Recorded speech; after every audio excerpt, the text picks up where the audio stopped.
نزلت التحرير النهارده، نزلت ليه النهارده التحرير؟ انا نزلت التحرير النهارده لان انا مش شايف ان الثوره اكتملت، وشايف ان مفيش اي حاجه بتتحقق، وشايف ان الناس اللي ماسكه البلد ما زال المجلس العسكري زيه زي نظام مبارك، او هو يعتبر تكمله لنظام مبارك، واخد بالك؟ وان هم امتداد للنظام السابق، وامتداد للنظام الاسرائيلي، وامتداد للنظام الامريكي، وان هم ما زالوا على نفس العهد، وان هم بيضربوا في الشعب، وان هم ما زالوا بيأذوا البلد عن طريق ان هم دلوقتي بدأوا موضوع الزيت بتاع العربيات والجاز والبنزين والغاز، دي كلها قضايا مفتعلة لتجويع الشعب وعملية إفقار الشعب، وعملية ان هم عشان يرجع الشعب او الناس الضعيفة ترجع تقول ولا يوم من ايام مبارك. طب انت ماسك يافطه دلوقتي بتقول كفايه تحكموهم يحكموهم. ايه معنى اليافطه دي ليه؟ انت قلت كفايه ليه؟ المفروض اولا انا عضو حركة كفاية، ومن ضمن الناس المؤسسين في حركة كفاية، انما انا شايف ان المجلس العسكري ما بيعملش اي حاجة، فالمفروض ان هم يحكموهم. اذا كانوا هم مش هيحكموهم، احنا اللي هم بالثورة هنحاكم المجلس العسكري عاجلا ام اجلا، لان هم تابعين لهم وهم امتداد لهم زي ما قلت لحضرتك في كل حاجة، حتى السرقات هم تابعين لهذه السرقات. طب هل تشعر ان 6 شهور من عمر المحاكمة مدة طويلة على محاكمة النظام الفاسد وقتلة الشهداء في المرحلة الماضية، ان المدة دي مدة طويلة، ام ان القضاء المفروض ياخد وقت؟ بص حضرتك، هو من بعد التنحي بحوالي اسبوعين طلع يحيى الجمل وقال ان موضوع الدستور المفروض ان بعد الثوره ما بتقوم بيتعمل اعلان دستوري، وبيتعمل مجلس بيجلس، بيتعمل مجلس رئاسي، وبعد كده بيتعمل انتخابات. لما جه طلب ان هو يتعمل اعلان دستوري ويتعمل مجلس رئاسي، طلع علينا الاستاذ الدكتور المحترم يحيى الجمل وقال ان موضوع الدستور هياخد 3 شهور، فاحنا هنعمل حاجه ان استفتاء وهنعرض النقاط بتاعته على الشعب، وان الشعب هيقعد يعني يقول النقط اللي عاجباه والنقط اللي مش عاجباه، وبعد كده نعمل استفتاء حقيقي.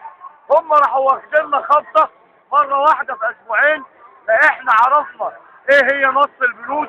هم راحوا واخديننا في استفتاء على طول، وعملوا اتفاقات مع بعض شرائح الشعب اللي الواحد ما بيحبش يذكر اسمائها، وعملوا اتفاقات ضد الشعب، وبدأوا ان هم راحوا عاملين الاستفتاء مرة واحدة.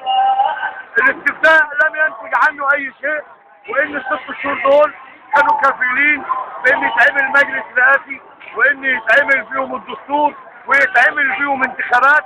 كان ممكن انتخابات مجلس الشعب تكون في شهر 6، وانتخابات الرئاسة في شهر 9، وكانت البلد هتبدأ تنتظر. احنا عدنا 6 شهور ولم يتم اي شيء غير استفتاء زائد. طب انت مع الدستور اولا ام الانتخابات اولا؟ المفروض كثورة الدستور اولا، ولكن احنا قلنا كبلد ديمقراطية وان احنا ناس ديمقراطيين، واحنا مش عايزين نبقى ديكتاتوريين. احنا التزمنا بالاستفتاء ونتائج الاستفتاء، انما ماذا فعلوا بعد نتائج الاستفتاء لما احنا رضينا بالديمقراطية؟ هم بدأوا يعملوا الديكتاتورية، بيمارسوا الديكتاتورية علينا. طب ايه رأيك احكام البراءة اللي خرجت مؤخرا، هل استفزت الشعب علشان كده الشعب خرج بالثورة مرة اخرى؟ وهل تعتبر ان 8 يوليو بداية ثورة الشعب المصري الجديدة؟ والله الشق الاولاني من سؤال حضرتك انا شايف ان مفيش محاكمات، هي في عملية هزلية او تمثيلية او مسرحية تمثل على الشعب، لان هم محكومين ما زالوا بامريكا واسرائيل. ده الشق الاولاني، فما فيش محاكمات. اما الشق الثاني فانا شايف ان مفيش حاجة حسنت. طب كلمة تقولها للشعب المصري؟ ان شاء الله لا الثورة هتتم. لا انا بقصد ان الشق الثاني ان مفيش حاجة، كنت هكمل يعني ان مفيش حاجة هتتم الا بالاعتصام في الميدان والالتزام بالثورة لو قعدنا مش 18 يوم هنقعدهم اكتر من 18. عندنا استعداد نقعد اكتر من شهر، من شهرين، من سنة، 3 بس ناخد حريتنا. المهم ان احنا ناخد حقوقنا وناخد حريتنا. وان الثورة لو النهاردة 8 يوليو اعتصم في الميدان فوق 50,000 100,000، انا بقول ان الثورة الثانية بدأت من النصر.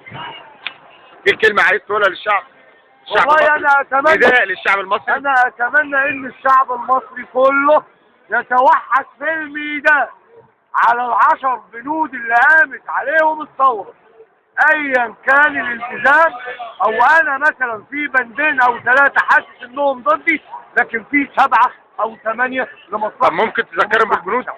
ممكن تذكرهم ببعض البنود؟ تذكر الناس يعني بالبنود يعني. تذكر الناس ببعض البنود. ايه البنود المطلوبة يعني؟ الحرية، العدالة، ماشي نقطع.